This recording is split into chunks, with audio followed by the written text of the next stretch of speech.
tous chers mortels, c'est Dragmar, on se retrouve avec les sorties de la semaine et c'est assez chargé, surtout en vrai en yaoi.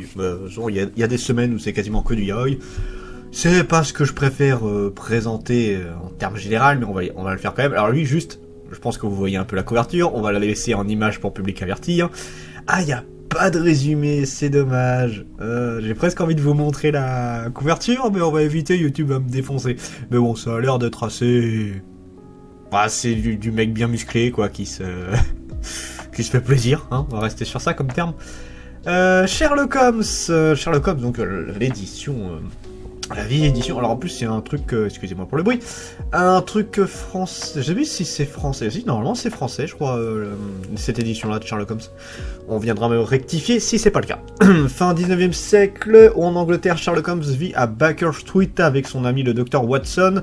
Ce brillant détective privé vient au secours du pauvre inspecteur Lestrade de Scotland Yard qui est touché en ridicule par le maléfique professeur Moriarty. Ce dernier est secondé par Todd et Smiley, dévoués mais particulièrement incompétents, du vol de tableaux à l'attaque de bateaux en passant par la création de fausses monnaies.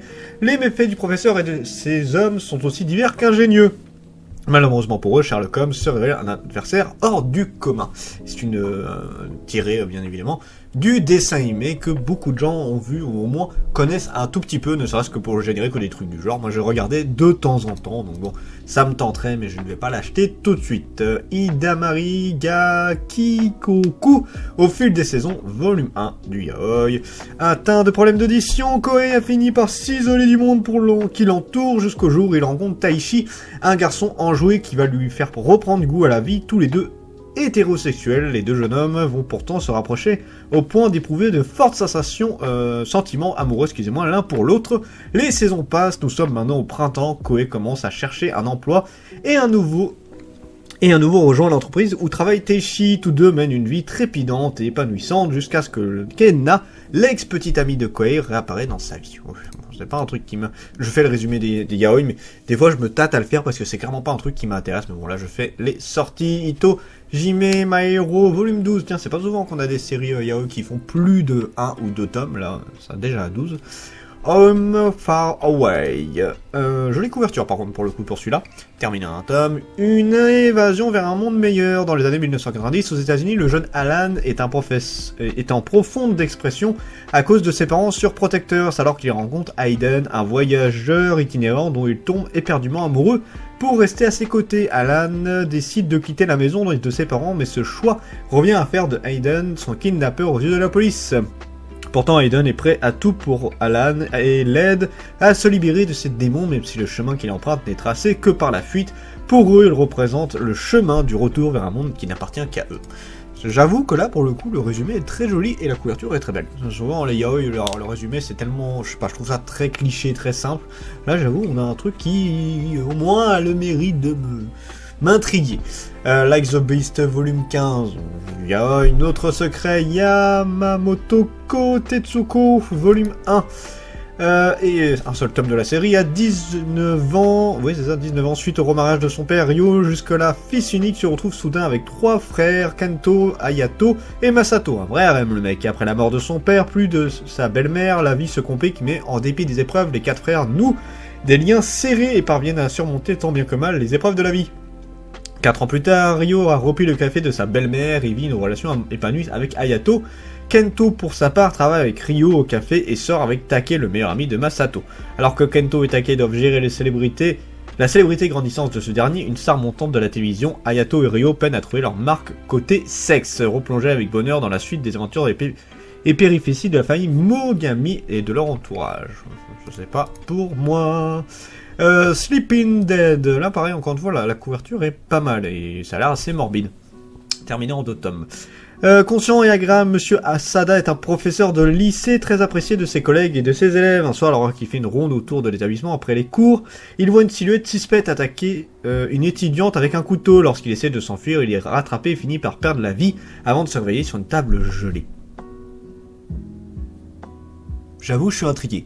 Là, j'avoue, je serais limite curieux de voir ce que c'est exactement, mais bon. Là, j'avoue, pour une fois, il y a quelques titres qui m'intriguent. Soyons plus qu'amis d'enfance. Ça, par contre, ça va être très cliché, à mon avis. 3 tomes encore en cours. et Ryota, deux amis d'enfance, se mettent en colocation près de leur université. Aoi est fier de son meilleur ami qui est classe et populaire. Ryota tient tellement à lui qu'il est du genre à dire d'un visage impassible qu'il se fiche de tout tant qu'il peut rester avec Aoi. Aoi adore vivre avec Ryota, ce garçon qui le connaît mieux que personne, mais un jour, alors qu'il s'est endormi, après s'être masturbé, il se réveille par un doux baiser. J'aime bien le petit détail je me suis endormi après la masturbation. C'est pas grave en soi, hein, mais bon, je sais pas si c'était nécessaire de mettre ce détail-là en fait. Donc là, on a les deux premiers tomes qui vont sortir à 25h, je suppose, vu comment c'est mis à Asakasa, volume 2 et 3. Adonis, si on dirait un webtoon, c'est un webtoon visiblement.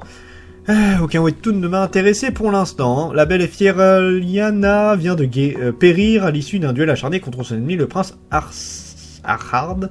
Sur le point de mourir, Liana n'a pas de regrets, juste un souhait. Si elle devait renaître, cette fois-ci, elle sera son chevalier. Son vœu est exaucé, mais pas de la manière qu'elle l'imaginait. Liana se regarde dans son propre corps au moment de sa naissance, avec ses souvenirs de son ancienne vie. Elle a donc une chance de repartir à zéro, ainsi elle va tout faire pour devenir celle qui protégera le prince Hard et peut-être changer ainsi le destin du monde. La belle et fière Liana changera-t-elle le destin du monde en devenant le chevalier du prince Hard? Ouais, bon, un truc assez classique dans ce qu'on a dans la réincarnation, tout ça. Bon, sans plus. Je passe mon tour. Animal Crossing New Horizon volume 3. En vrai, j'aimerais beaucoup acheter les Animal Crossing. Bon, pas maintenant parce que là, pas forcément les moyens, mais je me les achèterai un jour. Battle Gaming 5 secondes volume 20. J'avais commencé la série et j'ai un méga retard. Je sais même pas où on en est. Je suis perdu sur cette série-là. Je pensais pas qu'elle durerait aussi longtemps. Là, c'est vrai que ça devient long. Ils sont quasiment au coude à coude avec le Japon, en plus, visiblement. Puisqu'il y a 21 tomes là-bas. Je suis étonné. Black First Volume 3. Ça me parle pas. City Hunter Volume 3, Perfect Edition. Ça, on connaît. Classroom for Hero Volume 15. Je croyais que c'était déjà fini. Ben, ça a rattrapé le Japon. Je pense qu'il y a un gros retard entre... Enfin, le Japon met un peu de temps à le sortir, à mon avis. Dead Flag Volume 4, ça je n'ai pas vu. Dice Yun Sok Volume 6, je n'ai pas vu. Irayamusumi Volume 1. On dirait... Non, j'allais dire le vieux Japon, mais pas forcément. Hirota Ikuta, 29 ans, est un travailleur indépendant. Il n'a pas de travail stable, ni de petit ami. Il ne s'inquiète pas de son avenir. Sa voisine Anna Wada lui a légué gratuitement sa maison, après cette lié d'amitié avec Hiroto, pardon. Il commence à vivre avec sa cousine Natsumi, 18 ans, qui a déménagé de Yamagata à Tokyo pour entrer en école d'art. Cependant, il est entouré de personnes ayant des problèmes qui rendent la vie difficile. Ça fait tellement cliché, tu sais, du début de romance avec sa cousine qui va finir en sexe, tout ça. Je pense pas que ce soit ça, mais quand tu vois le speech, on dirait trop. Itomoji Street Mortal, c'est particulier ça, terminant 4 tomes, ouais, ok, maladie. Le Japon ploie sous une épidémie sans précédent, une mutation de Myomycète, organisme de la famille des Amibi, contamine les humains et sous l'effet du stress les transforme en Itomoji. Mais la brigade médicale menée par la téméraire Misaki Tamuru se bat pour aider les victimes à surmonter leur angoisse, car chaque minute compte avant que la mutation ne grignote leur humanité et ne fasse de nouvelles victimes. C'est particulier, ça a pas l'air tout jeune. Ah si, ça date de 2017, autant pour moi, je pensais que c'était plus vieux que ça. Ouais, pourquoi pas. I'm Standing a Million Live, volume 10, série que je suis ardemment et que j'apprécie énormément. On est déjà à 15 tomes au Japon, hein. C'est vrai que là on a déjà dépassé l'animé depuis un petit moment, mine de rien. Il ne comprend pas qu'il me plaît. Alors ça, j'avoue, j'étais intrigué de voir le résumé, donc on va voir ce que ça donne. Alors qu'il prend le train pour se rendre au lycée, Ryo porte secours à une passagère victime d'un pervers sexuel. Cette dernière n'est d'autre qu'Ina, son amie d'enfance avec qui lui avait pris ses distances depuis le collège. Dès lors, Ina semble s'intéresser à nouveau à son camarade, mais de façon plus mature. Ryo sera-t-il, quant à lui, assez mature pour comprendre ce qu'elle veut?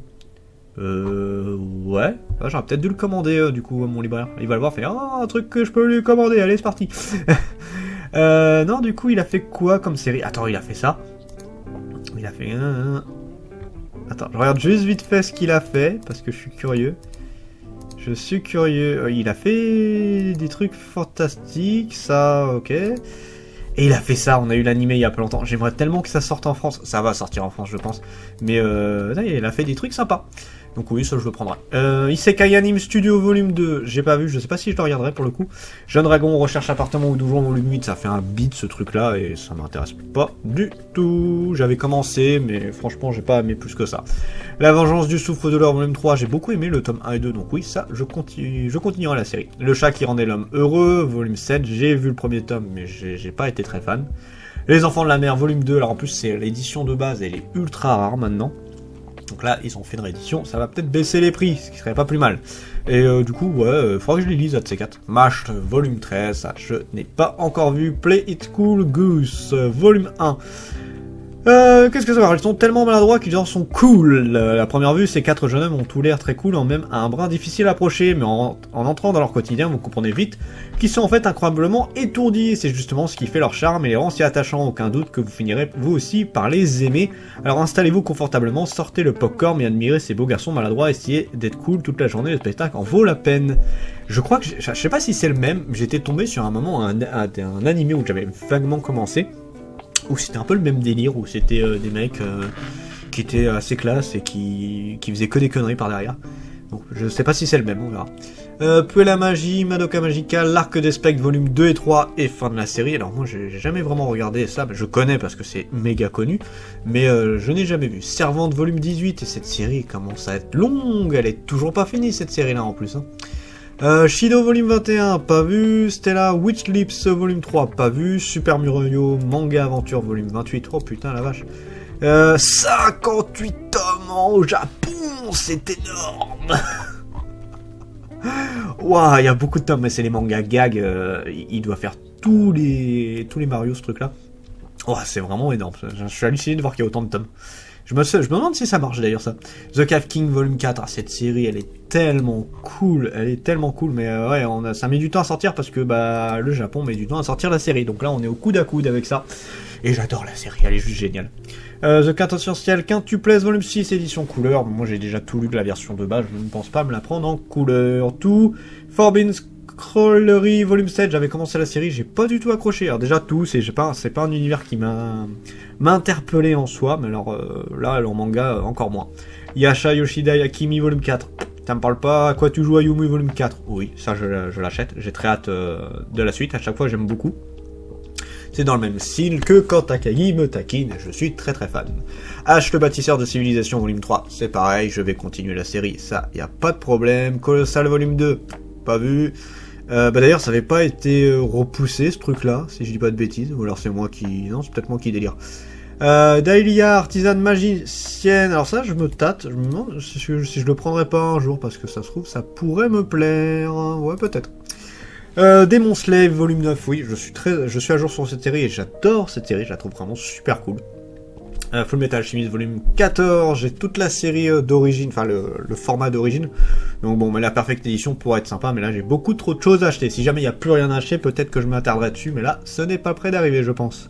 Goblin Slayer Year One volume 9, alors là, en vrai j'aimerais bien continuer Goblin Slayer, ne serait-ce que, même que ce soit la série de base ou le spin-off, les deux m'intéressent, c'est juste que là j'ai pas trop l'occasion de les lire malheureusement, et de les acheter. La déesse de 3000 ans volume 3, dernier tome, ça j'ai pas vu. Mecha Mage d'esclaves à héros, alors ça je pense que ça va beaucoup m'intéresser. Dans un autre monde existe des machines appelées Mecha Mage, que seuls des hommes possédant une énergie particulière baptisée Rudia peuvent contrôler. Ses habitants ont l'habitude d'invoquer fréquemment des terriens de manière aléatoire pour faire d'eux les pilotes de ces machines. La raison est simple, les terriens possèdent des niveaux élevés de Rudia. Un jour, la classe de Yuta se fait invoquer dans cet autre monde, mais le jeune garçon se retrouve avec un niveau de Rudia incroyablement bas. Toutefois, sa découverte de Mecha Mage blanc va tout changer. D'accord. Mais en vrai, moi ça m'intéresse vraiment beaucoup. One Punch Man volume 26, alors là pareil, j'avais commencé, je crois que je suis allé jusqu'au 11e tome, mais j'ai un méga retard sur la série. Partenaire 2.0 volume 1, alors ça j'étais curieux en vrai de voir ce que c'était, je vais le découvrir. Comédie Ruki, je vais sûrement l'acheter ça, L'amour leur a joué des tours, ils inventent une nouvelle classe d'amitié. Après avoir supporté une petite amie qui veut tout contrôler et un copain étouffant, Murata et Tomoka fuient désormais leur relation amoureuse comme la peste, semblant pourtant s'entendre à merveille. Ils se donnent rendez-vous dans un love hotel. Au lieu d'une aventure sans lendemain, ils s'engagent dans une relation qui n'est ni simplement physique, ni totalement dénuée de sentiments, une relation à la fois détendue et sensuelle. Et ça peut être vachement intéressant. Je pense que je vais prendre ça et que j'étais un peu en mode, est-ce que ça va m'intéresser? Ouais, je pense que ça va m'intéresser franchement. Sino Alive.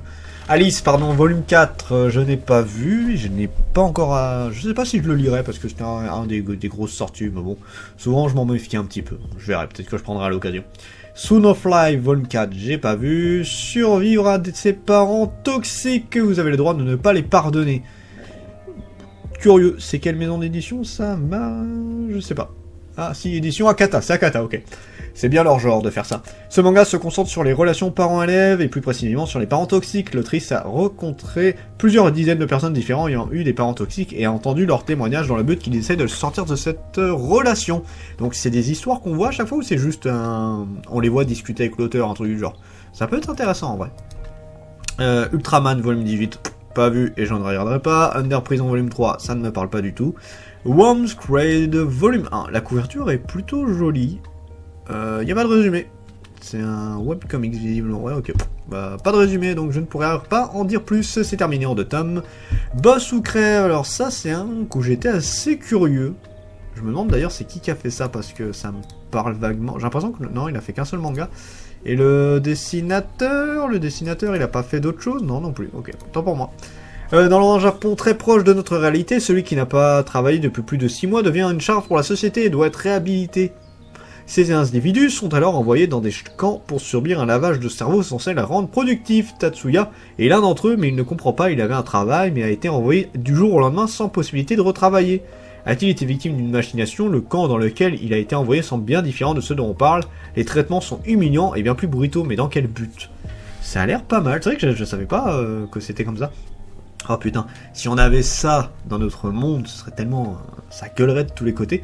Et en vrai, pourtant, moi c'est le genre de truc... Alors, peut-être pas aussi extrême, mais j'aimerais bien que certains se bougent un peu plus le cul. Je sais qu'il y en a, ils ont des difficultés, mais il y en a qui, clairement, ne cherchent pas à bosser. Entre deux, Watanabe Peko, volume 5. Dernier tome, pas vu. Game of Familia, oui, je continuerai la série. Love Fragrance, volume 10, je continue la série, c'est évident.